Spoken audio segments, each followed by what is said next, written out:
everyone! Again, welcome na naman dito sa aking YouTube channel. Again, this is Yana and today's vlog, isang utangan online na naman or pautangan online ang ating pag-uusapan na kung saan pwede kayong makautang hanggang 20,000 pesos. At napakabilis po yung pag-process nito ng ating loan application kasi 5 to 15 minutes, malalaman mo nga po kung approve or declined ang inyong loan application. At kapag na-approvehan yung loan application mo, i-disburse din po nila agad-agad yung pera sa kung ano yung napili mo, kung saan mo matanggap yung loan proceeds. At ang maganda sa pautangan na ito ay pwede siya sa GCash. May mga nagtatanong siguro sa inyo, ano nga ba yan, Miss Yana? Ano yung sinasabi mo na pautangan online or site na kung saan pwede tayong makautang? So, ilalagay ko na lang din yung link sa comment section at sa description below.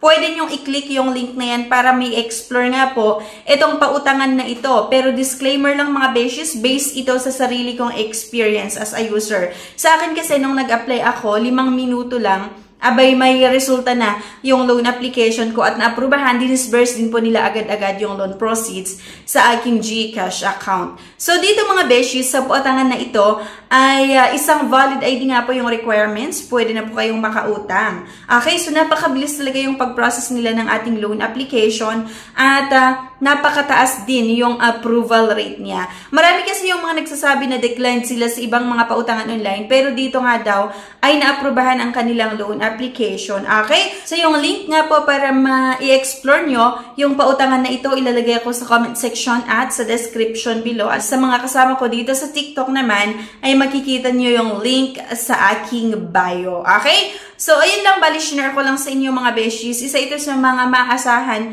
na mabilis mag-process ng loan application at mabilis nag-approve at mabilis magdi-disburse or nagdi-disburse ng loan proceeds. Okay? Pero siguro may mga nagsasabi na sa inyo na Miss Yana, meron naman yung mga iba na mas maganda pa na pwedeng mautangan. Bakit Cash Express? So, ayun nga po, dahil isa na ito sa nasubukan ko na napakabilis mag-process ng loan application. So, kung halimbawa, kailangan ko talaga yung pera as in ngayon na, o kailangan ko sa loob lamang ng 5 minuto or 10 minuto, itong si Cash Express ay isa sa pinakamabilis nga mag-process ng loan application. Though sa interest and yung mga processing fees niya, medyo mas mataas siya kung ikumpara natin sa ibang mga legit na loan app. Pero sa ibang mga legit na utangan kasi, diba, kapag na-aprubahan yung loan application mo, medyo mas matagal yung pag-disburse nila ng loan proceeds. Pero dito nga kay Cash Express, mabilis yung pagpadala nila ng pera once na na-aprubahan nga po ang ating loan application. Actually, sa ngayon, mataas nga po yung approval rate, kaya kung puro ka-decline sa ibang mga loan app, pwede mo nga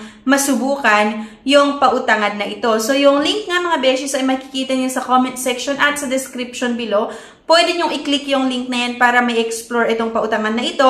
Pero yun nga po, disclaimer lang. Based lang ito sa sarili kong experience as a user. Maaari kasi na merong iba or may mga ibang sumubok dito na hindi maganda yung naging experience nila. So sa akin naman kasi talaga, pag umuutang ako, dahil nga ito yung takbuhan ko talaga, I think nasa 8 times na ako na nakautang dito kay Cash Express, eh nagbabayad din talaga ako on or before yung due date. So yun din kasi yung kinaganda, na kapag nagbabayad ka lagi on or before yung due date, ay laging naaprubahan or maaaprubahan ng inyong loan application. Marami kasi akong nasubukan na ibang pautangan online, ibang mga loan app or site na nagpapautang nga na kung saan first loan mo approve, second loan mo approve, nagbabayad ka naman on or before yung due date. Kaya lang doon sa third loan mo, bigla-bigla na lang nila dinedecline na hindi mo alam kung ano yung reason, kahit good payer ka. So, yun yung kinaganda kay Cash Express kasi nga, kapag good payer ka talaga or maganda yung credit history mo sa kanila, ay papautangin ka ng papautangin. So, walang limitasyon yon. Hindi yung tipong i-decline ka lang kahit hindi mo alam kung ano yung reason, kahit nagbabayad ka on or before yung due date. So, yan lang mga beshies. Bali, share ko lang sa inyo. Itong isa sa mga inuutangan ko.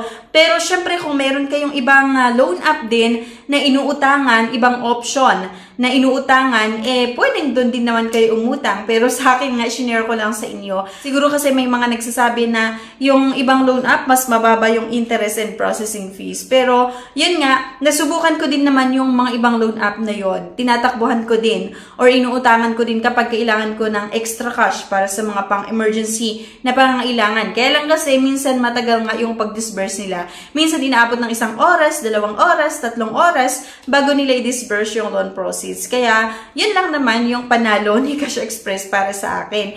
Pero, ayun, maliban kay Cash Express, meron din naman akong ibang mga loan app na inuutangan at i-share ko na lang din sa inyo sa mga susunod na video natin. So, ayan, thank you guys for watching and please don't forget to click the subscribe button. Sana i-like nyo din yung ating video at huwag nyo kalimutan na i-share. And, ayan, thank you guys at see you on my next video. Bye-bye!